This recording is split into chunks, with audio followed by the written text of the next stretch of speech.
ఆంధ్ర తెలంగాణలో తక్కువ ఫీజులతో high quality results ఇస్తున్న ఏకైక సంస్థ తిరుమల్ ఐఏఎస్ ఇన్స్టిట్యూట్. దిగ్గజ గాయకుడు ఎస్పి బాలసుబ్రహ్మణ్యం మరణించి 4 ఏళ్లవుతున్నా ఆయన ఇంకా మన మధ్యనే జీవించున్నారని సంగీత ప్రియులు అనుకుంటున్నారు. బాలు పాట వినని రోజు ఉంటుందా అని మనమే అంటే తెలుగు ప్రజలే కాదు అరవ ప్రజలు అనుకుంటున్నారు. ఆయన ఆలపించిన వేలాది పాటల రూపంలో ప్రజల హృదయాల్లో నిల్చున్నారు. లెజెండరీ గాయకుడు బాలు 4వ వర్ధంతి సందర్భంగా తమిళనాడు ముఖ్యమంత్రి ఎంకే స్టాలిన్ ఆయన ఇల్లు ఉన్న వీధికి గౌరవార్థం బాలసుబ్రహ్మణ్యం పేరు పెట్టారు. కరోనా వైరస్ కారణంగా అనారోగ్యంతో ఆసుపత్రిలో చేరిన బాలు 2020వ సంవత్సరంలో మరణించిన సంగతి తెలిసిందే. ఆయన భౌతికంగా మన మధ్య లేకపోయినా అజరామరమైన ఆయన గానామృతాన్ని ప్రపంచవ్యాప్తంగా ఉన్న అభిమానులు ఆస్వాదిస్తూనే ఉన్నారు. అది ఆయనకు నిరంతర సంస్మరణ. ఆయనను సత్కరిస్తూ హృదయపూర్వక నివాళులర్పించేందుకు తమిళనాడు ముఖ్యమంత్రి ఎంకే స్టాలిన్ నుంగంబాకంలోని కాందర్ నగర్లోని మొదటి వీధికి అధికారికంగా ఎస్పి బాలసుబ్రహ్మణ్యం వీధిగా నామకరణం చేశారు. భారతీయ సంగీత రంగం పైన చెన్నై నగరం పైన ఎస్బీబీ చూపిన ప్రభావానికి శాశ్వతమైన గుర్తుగా ఈ వీధి ఉంటుంది. గానగంధర్వుడి పేరును అనునిత్యం ప్రజలు స్మరించుకునేందుకు ఇదొక నివాళి. 1946 జూన్ 4న ఆంధ్రప్రదేశ్లోని కోనేటమ్మపేటలో జన్మించిన ఎస్పి బాలసుబ్రహ్మణ్యం 16 భారతీయ భాషల్లో 40,000 పాటలను ఆలపించారు.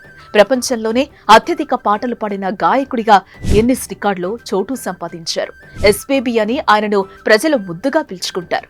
1966లో తెలుగు సినిమా శ్రీ శ్రీ శ్రీ మర్యాద రామన్నతో గాయకుడిగా సినీ అరంగేట్రం చేశారు.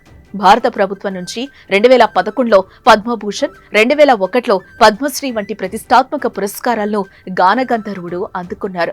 కరోనా వైరస్ ఇన్ఫెక్షన్ కారణంగా ఆరోగ్య సమస్యల కారణంగా ఆయన 2020వ సంవత్సరంలో దివంగతులయ్యారు.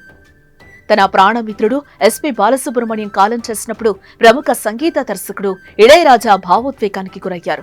నోట మాటలు రావడం లేదంటూ తీవ్ర ఆవేదన వ్యక్తం చేశారు. ఆయన ప్రపంచంలోని దేన్ని చూడలేకపోతున్నానని కంటతడి పెట్టుకున్నారు. బాలు, నీకోసం నేను ఎదురు చూస్తూ ఉంటానని, త్వరగా తిరిగి రమ్మని నీకు చెప్పా, కానీ నువ్వు నా మాటలు వినలేదు, వెళ్లిపోయావు. నువ్వెక్కడికెళ్ళావు? ఎందుకు వెళ్ళావు? గంధర్వుల కోసం పాడేందుకు వెళ్ళావా? ప్రపంచంలోని దేన్ని నేను చూడలేను. నాకు మాటలు రావటం లేదు. ఏం మాట్లాడాలో తెలియటం లేదు. ఏ దుఃఖానికైనా ఓ పరిమితి ఉంటుంది, కానీ నీ విషయంలో దానికి పరిమితి లేదు అని ఆయన భావాల్ని వ్యక్తం చేశారు. తాజాగా చెన్నైలో నివాసం ఉన్న వీధికి ఎస్బీబీ పేరు పెట్టడంపై ఇళయరాజా పులకించిపోయారు. ఆనందంతో సీఎంకు కృతజ్ఞతలు తెలిపారు. ఆప్తమిత్రుడు బాలు జ్ఞాపకార్థం ఆయన నివసించిన ఇల్లు ఉన్న రోడ్డుకు ఎస్పి బాలసుబ్రహ్మణ్యం రోడ్డుగా నామకరణం చేసిన ముఖ్యమంత్రి స్టాలిన్ కు రాష్ట్ర ప్రజలు, సినీ పరిశ్రమ తరపున కృతజ్ఞతలు తెలియజేసుకుంటున్నారని పేర్కొన్నారు. బాలు ఉన్న వీధికి ఆయన పేరు పెట్టడంపై మీ అభిప్రాయాన్ని కామెంట్ రూపంలో చెప్పండి.